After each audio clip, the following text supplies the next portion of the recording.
best days happen out here, where the only thing on the line is what you can catch. And every cast could be the one that fills your memories with the fish of your lifetime. Mercury engines are made for exploring. So are you. Go boldly. All right, and welcome to another episode here at the Spring Fishing and Boat Show. It's kind of a different year for us, and we felt that, let's get personal with the guys that have been at the Spring Fishing Show. And you know what? It's an endless list, but just guys that have been more recently involved with the show. And our hopes is to get these guys back in. It's been what, 2 years now? Since 2 years we haven't ran our show, so this will be our second year, and come next year, we know it's going to be back up and going, and we appreciate everybody's patience with us, and just know that we are looking out for everybody's best interest, whether you're a speaker or whether you're a person who comes to the door or even a vendor. We just want to make sure that it's going to be good for everybody. So, all right, we're going to welcome our next guest, Chris Jones. There we go. I was going to yell out. Can I yell it out? Chris Jones! I think I just woke up the house. Let's see your two best bass, baby. It's like the first time we met, we were down in Trent, right? And Yep. I don't know what it was, man, but it's like, it felt like I've known you forever. I don't know. I remember. It just felt like, Moose was there, and we're gonna have Moose on later on. But I'm gonna tell you, it was honestly like I've known you forever, right? It just was perfect, right? And I don't know. I just and then I came down to the event that year, right?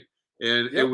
it was just great. Everything about it was just fantastic, and I've been treated really well. I'll tell you, Dave and Kathy have treated us amazing. There's been a switch over from FLW now to MLF, right?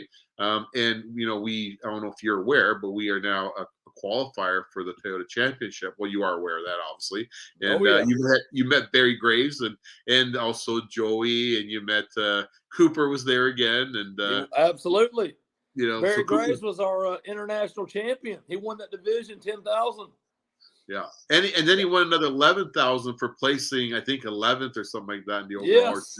So he did really, and he had a shot at $250,000, dude. So like that, you can't say that there was a lot. That's U.S. money. That's a lot of money, Canadian. So, it was good. But this is about you. Like this we're going to talk is about you. We want to talk about how did Chris Jones get into this? How did that voice become the voice of now MLF? But and it's you seeing it yourself. Like, our guys love you. You came down at MC down in Trent. Like, it was like everybody was just pumped. And now I'm thinking, you know what? I think we have to figure out how to get you back here for the Canadian Open. Maybe, I don't know. We'll have to figure that out.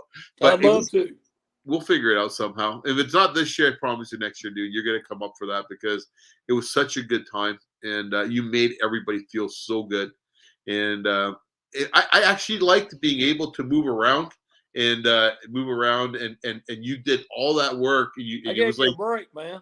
No, but I just felt so at ease knowing that you knew this is the man. He knows what he's doing. I'm good, right? And I can take care of the trucks coming up, pulling up, making sure they're getting out of the water. I was happy with that, man. I swear to you, and it was good. So, but all right, talk about you. So, where did it all start for you? How did you become the MC? Sure.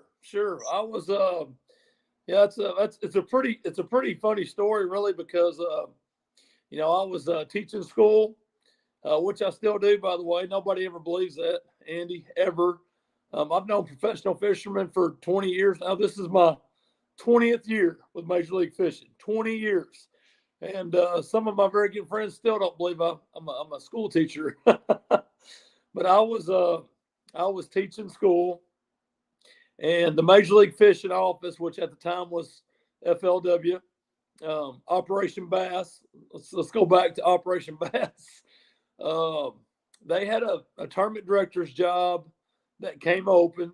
they're in the same community. They're 30 minutes down the road, 30 minutes south of here. So basically, same community. And I heard I've got a very good friend that I go to church with that is works in their computer department. And long story short, he told me because he knew I love fishing. I kept up with everything that was going on with Operation Bass FLW at the time, and I told him, I said, man, if you ever get a job opening of any kind, just let me know because I love everything bass fishing, and I would like to apply for it. So he came to me one day and said, man, there's a tournament position open, a tournament director's position. And I thought, well, I probably won't get it, but I might as well just go and have a conversation. Charlie Evans was the president at the time, and Kathy Fennell was actually the vice president. And I sat down. Long story short, I had 3 different interviews, 3 different times with them, all within the span of about 2 to 3 weeks. And I really felt like they had even told me they planned to bring up at that time, it was the BFL, which is our Bass Fishing League, our grassroots weekend program. And then it was the Ever Start Series, which is now the Toyota Series. And then it was the FLW Tour. I really thought that they would bring up a BFL tournament director, and that person would be the Ever Start Series tournament director, and I would be a BFL tournament director. It just kind of made sense because I had no experience. And after the 3rd interview, he hired me and said, you know what? Said, we want you to be the Ever Start Series tournament director. And I couldn't believe it. He handed me the schedule, which was basically the brochures, the hardback brochures we used to print. And I looked, and, I've been out of Kentucky. I played college baseball out in South Carolina. So I had seen a little bit of the Southeast, but now I haven't been far from home. And, man, I looked at that schedule, and I'm going to the West Coast. I'm going to Arizona, California, Washington State, Northern Division. I'm going to New York and Pennsylvania, Lake Erie, Pennsylvania, and Detroit, there on the Detroit River. And South, I'm going everywhere, all over the South, everywhere, all over the East Coast. And, man, I remember just really just like, wow. It's kind of I'm going to need a lot of mentoring. And I tell you what, the one thing immediately that I found out about the FLW family, and most of them are still with us now, with Major League Fishing, that transition's been great. But one thing was, it was just a family-like atmosphere. And those guys, man, those BFL guys, they took me in, and we broke down the stage trailers and talked about the operations. And I got on the phone, started just calling anglers all over the country, recruiting. And then, had the first 4 or 5 tournaments, I basically was observing the tournament director, Robert Vanderson, who passed away several years ago. He was one of my mentors. Bill Taylor, who just retired, and Bill, Andy. They were my mentors early. And then, man, it was sink or swim after that. Like at the 5th or 6th event, I started running them on my own. Had a very experienced staff that helped me. I realized how busy I was going to be because, man, what goes on behind the scenes is incredible. You're calling the marinas, before you get there, Department of Natural Resources and all the conservation groups that, permit you, and the people that you have to work through. And Walmart was a big sponsor. So there are 4 days events at that time. Now there are 3. But the first 2 days would be at the marina, and the last 2 days would be at the Walmarts. And we'd have to go over there at like midnight on Friday night and have to rope off the parking lot, set the trailer. We would go to blast off on Saturday morning with the top 20. And then blast them off, and then go set it all up at the Walmart. And I'm having to deal with the Walmart people, and sometimes that included permits and fees and that kind of stuff, according to what the location was. If it was in a strip mall kind of deal, or if it was out by itself, and who owned the property. I mean, there's always. Then you're fielding, angler calls coming in. I was taking sometimes 100 calls a day because somebody has a question somewhere. And so if I wasn't, directly, doing tournament stuff on site, then I was talking to people who were going to be fishing with me down the road. It was just it was a huge undertaking. I was running all 5 divisions by myself. I did that for several years. Then they introduced the FLW series, which at that time was we had a bunch of bass guys coming over from the elite series that wanted to fish with us, but really kind of had some issues with maybe some of our sponsor rules or some of our formatting. So Charlie and Erwin Jacobs, they kind of created this new circuit that was kind of compatible to the FLW tour, and it was all television. We kind of copied what you guys were doing with the in-water weigh-in and the Shimano group up there. We were the very first ones with FLW to do that kind of a weigh-in, and I was a nervous wreck because I'd never done that before. And gosh, that worked really, really well. So I started doing TV. I had done some television with the EverStart series from 03 to 06, but it was just a few events and like the championship and that kind of stuff. My full-time television started in 2006 with that FLW series. We had some of the biggest names coming over from Bass to fish with us, plus our FLW Tour pros. So it was from that point forward, I was running the FLW series and the EverStart series.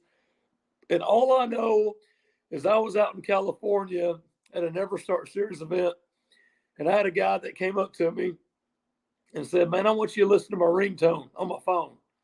And I said, "Okay." And it was my voice saying 5 bass limit over and over and over.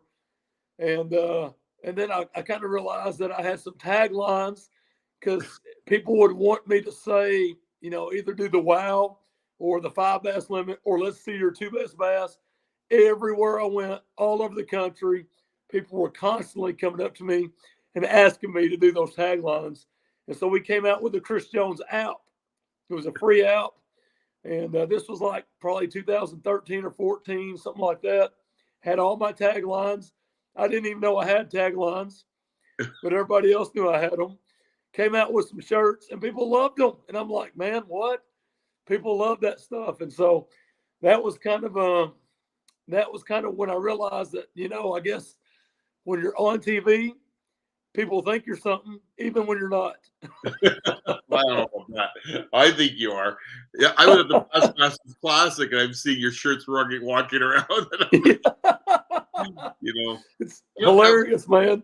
So are you guys a part of because like we came down for the Bass? I think it was the Horsewood Cup, and it was in Michigan back then, and I think Nixon won it that year. And I came down. We brought down both our live release boats, and we actually released the fish for that tournament. It was the Chevy Open, $200,000. Yes. Yeah. So we were there with the live release boats, and I remember. We brought them down from here, and they had cameras on our boats. We went in and out. It was amazing, and that was the first real introductory to what was happening down there. We were staying in hotels. Kevin Van Dam was in our hotel. Like everybody was there, right? And it was a good feeling thing. And I remember that was the one where they got Larry Nixon's wife at a. They had her at another Walmart, and they had her on video, and they were doing a back forth video conference, and that was Charlie Evans at the time. I think that was up there, right? Yep. And so that was pretty awesome. Now, what about the RCL? Were you part of that too, or no? Like that was more of a walleye thing. No, I was the television host and tournament director of the FLW series and EverStart series, and we hired a full-time television host who was Jason Harper at that time. Actually, I think it was Keith Leibowitz before it was Jason. And we had Taylor Carr. We had some different guys, Carlton Wing, really going way back, all the way to the ESPN days with Tommy Sanders and Jerry. But yeah, I never did go. Our TV host went there to those events, but it was Mark Dorn was the tournament director. Mark still lives around here and is doing well, him and his wife. But it was those guys. So I never went to that. But man, they were always good television shows. Yeah, Erwin Jacobs, like so being affiliated with Lund back then, Lund and Crestliner and Ranger were all Erwin Jacobs, including Ranger. RCL, Yeah, and you know, so when we were, so I do all the booths at the Toronto Boat Show and our shows, everything for Genmar back then.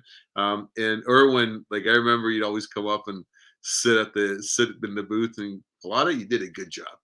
That's all he would say. And you know, the biggest thing is like Erwin Jacobs for who he was, and God rest his soul and everything else. But like, Yeah. you know, who am I? I'm a nobody. And you know, I come down to that tournament in Michigan. Vita came down. We had a whole crew because we brought the boats down. And he walks over to me and goes, you know, Andy, I really appreciate you coming down here for us. And I'm like, are you serious? Like I'm thinking this guy's not gonna even know who I am, because I seen him sitting by the door. And it was one of my highlights. I'm not gonna lie. It was actually one of the highest highlights, you know, because like, you know, Erwin he had a vision, you know, and this whole, like, he brought a lot of what's happening today with the boat wraps and all that stuff. Like back then when he started that, like they weren't wraps. Like he literally made the boats those colors, right? And then and they slowly became wraps, and it was cheaper to produce. But so from there, so did you automatically start becoming the MC at that point, or were you sat down and saying, hey? Yeah, it was weird, man, because I always, you know, my early years on television, I made a lot of notes and did a lot of research and a lot of prepping. I kind of came up with some of those taglines that people loved. And yeah, when they decided to do the FLW series that had the bass guys coming over, Charlie just came to me and said, man, I think you're great on television. You build up the weigh-in drama really good. You make it exciting. He said, I want you to do the FLW series television shows for us and direct the tournaments. We're gonna kind of get you some more people on your staff to help you out. And at that point, you know, he actually brought me in to do with him just some day 1 and day 2 FLW tour weigh-ins as well. And so I was getting a lot of experience on the television end of it. And I learned a lot from Charlie about TV, how to turn the mic flag to make sure it's always facing the camera, and always open up towards the camera. And, you know, you're having a conversation with this person, but, you know, you're also making television. So, you know, you want to be real clear. I've always had a Southern accent. He said, you know, we're always going to have that, but we need to speak clearly and articulate and move your lips, because people in the South don't. I learned a lot from him about television, and all of a sudden, you know, I was doing a lot of TV on the West Coast and in both the circuits I was in. And so my name just kind of got out there. I had a lot of different organizations asking me to come do some of their stuff, and sometimes it worked out, sometimes it didn't, because maybe a conflict of interest or something.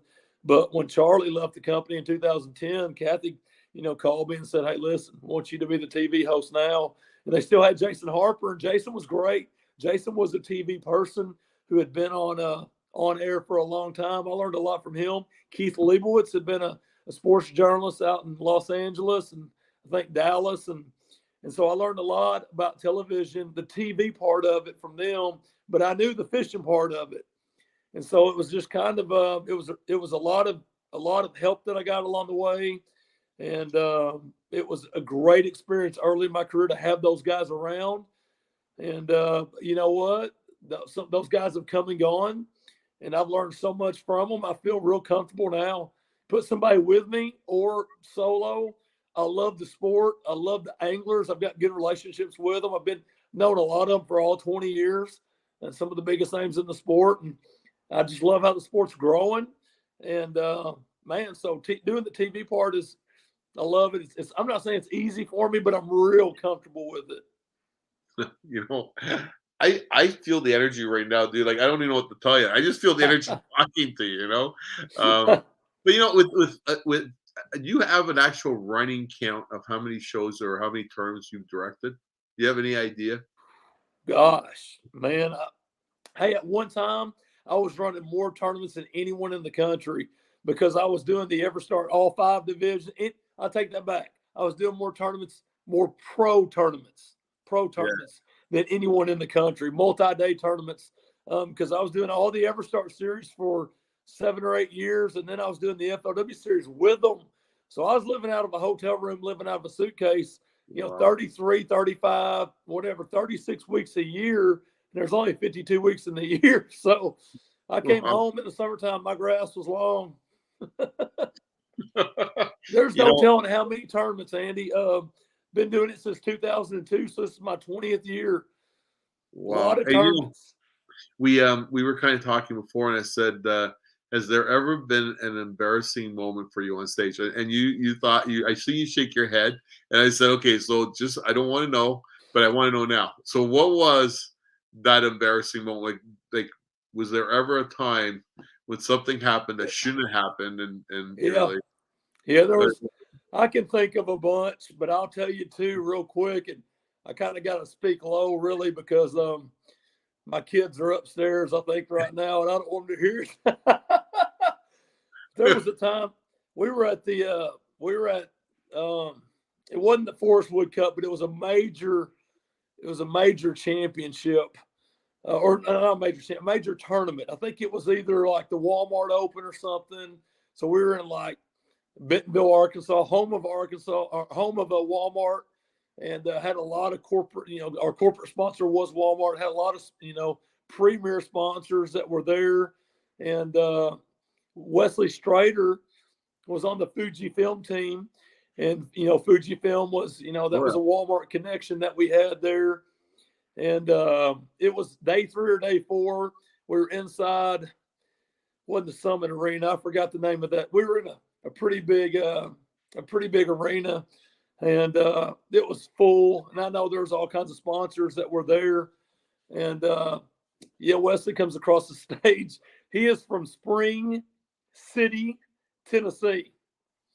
And I said, man, our next pro is Fujifilm pro Wesley Strader from Spring City, Tennessee. And he just stopped and looked at me, and his mouth just dropped. And then I thought about what I said, and my mouth dropped.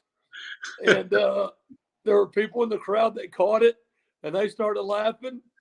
And I told him, I said, you know what? I want you to go back off the stage. I said, for TV purposes, we're going to redo this one. We're going to do some on-site editing. And he went off the stage, and then we did it right. And I will never forget that. Never in my life will I forget that one. That was because there was thousands of people there, sponsors. And I said, Wesley Strader from Spring Kitty, Tennessee. Was that the Millennium? Was that the Millennium event that you're thinking? I think it might have been the Millennium. It may have been. That was the $1 million Millennium event, that one-time deal that went out. And this was like going back. How many years ago was this? It was early in my career. I think probably that was the Millennium. 03, 04, 05, something like that. To this day, he hadn't forgotten it. He hadn't forgotten it to this day.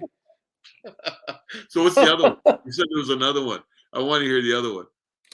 So that was probably the funniest one. The other one was, it was David Dudley. We were at the Forest Wood Cup. Oh. And David Dudley came up he was walking up. We were announcing him. And I was at the podium. And a lot of times at the Cup, I got out of the way, let those guys walk up to the podium. And then I would walk behind them. So they're the focus, of the shot. Yeah. But I was, I don't know, I was cleaning something on the podium or maybe on the screen or something. And so I was standing there, and he kind of got up there kind of fast, and he goosed me. He what? He goosed me. He put his thumb in my rear end. And I mean, I can't tell you, his hand may have disappeared. That's how. And my leg hit the podium so hard, I knocked the podium forward, and I had the microphone kind of in front of me, and I just went, ooh. And everybody just stopped and looked at me, and I didn't even know how to cover it for him. I didn't know how to cover it. I was like, excuse me, I don't know what I've just Wow. Sorry. Here we go. That was a bad one. He amazing. made me do the chicken dance after that too. That was on Championship Sunday with about thousands and thousands of people there. Wow. So that was another one. And I got one more for you. There's another one I always think of when I think of embarrassing moments. Brent Ayler Okay. had just weighed in, and his weight rolled an ounce, and I can't remember exactly where this was. It was at a cup, but I don't remember which one. It may have been South Carolina, may have been Lake Lanier, Georgia. I think it's where it was. And Michael Vetter, who's our producer, I have my earpiece in, and he's telling me to go ahead and tell everybody it was 21 pounds 4 ounces instead of 21.3, because I told them to correct that. And he said, just say 21.4. Just say it.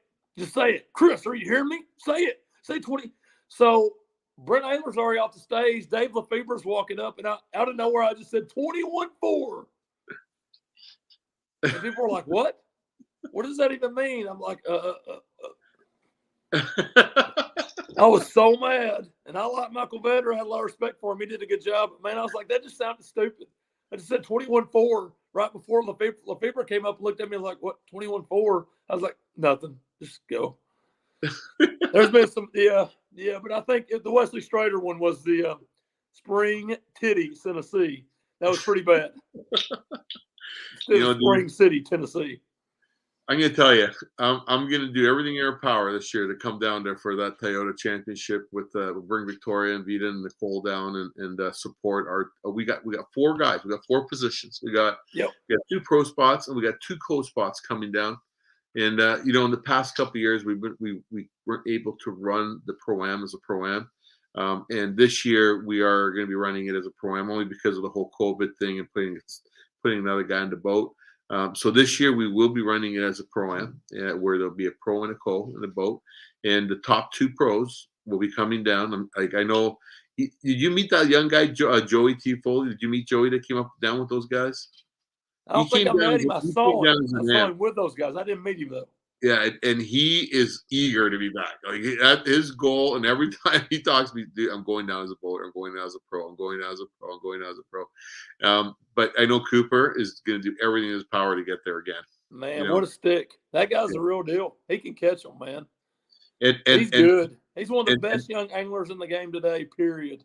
Oh yeah, and he's been fishing down there already, and it's going to be interesting to see how he does fares at the end of the year. But absolutely.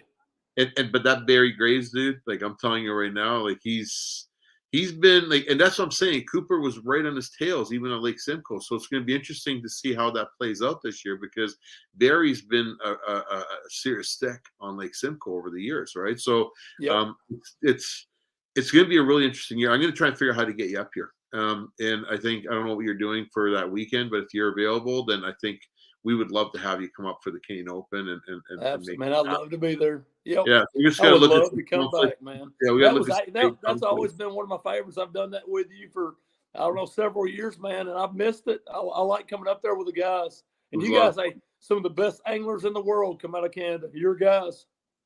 And we appreciate you coming up here, dude. Everything from the morning, you're up in the morning for blast off. You're there all day long, and you're there right till the end of the day. I feel bad for you. I'm like, this guy, I don't think you should be doing all this stuff, but you're hands on everything you do. So we appreciate it, dude. Trust me, and we're gonna see what we can do about getting you up here. We're gonna have to look at conflicts but definitely book yourself in for next year's fishing show because I think we're gonna want you up here and. You did a good job when you were up here the last time, and it was good because you did like an etiquette thing with the guys. And basically, I still remember that. It was a good presentation. It was the Bass Sunday. You went into the Bass Sunday talk room, and talked about guys and about etiquette and how important it is for sponsors and for the sport in general. And how they are the ones that create this. So, Chris, I just want to thank you very much for coming on. I know. You bet, Andy. A lot for you to do this, and thank you. And I'm looking forward to seeing it. I might see it at ICAST, bro. I don't know. We might actually take a trip down to ICAST, and that'd be great, man. This year, so let's hook up, man. We'll grab some lunch or supper or something, man. Talk fishing, talk everything Canada. It's all good, buddy. All good. Can you do is it too late to do like a 5-pounder for us? Is it too late? I don't know. I'm just saying, it'd be good. I don't want, but are your kids sleeping? I know the girls might be out. You know what? They're up there. It's all good though, man. I can do it. You can do it. Hey, I've been coaching, by the way. I've been coaching basketball and softball all weekend, so I don't have a lot left. So this is for you, man. You ready? I'm ready, dude. Hey, 5 best limits. Let's see your 2 best bass. Wow. We love you, brother. Thank you It so is much. Championship Sunday. I love this guy, man. Thank you so much. I appreciate Anytime, man. You're my brother, man. We'll be talking, man. Thank you very much, man. Thank you. You know what? I'll tell you, you don't understand. Like, he is genuine. He is such a nice guy. And he's loved, right? He's loved by all the guys. And we love him. So we hope we're going to get him back up here. Hopefully we get him up for the Canadian Open. I think that would be a real good treat for all the guys. Just got to look at the scheduling and what he's got going down there. And I think that, getting him back to the show, he did a good job when he was there. This was 3 years ago, 3 or 4 years ago, he was there. And his topic was, he came up, and it was actually a great topic because on the Bass Academy Day, which is on the Monday, he talked about etiquette and etiquette for tournament guys. It's huge because if we're all chasing that dream, it's how important that we're all on the same page and trying to figure out how do we create that dream. And he was kind of emphasizing on that. So Chris, thank you very much, dude. All the best this year. And we will be seeing you hopefully in a few months from now. So thank you. The best days happen out here, where the only thing on the line is what you can catch. And every cast could be the one that fills your memories with the fish of your lifetime. Mercury engines are made for exploring. So are you. Go boldly.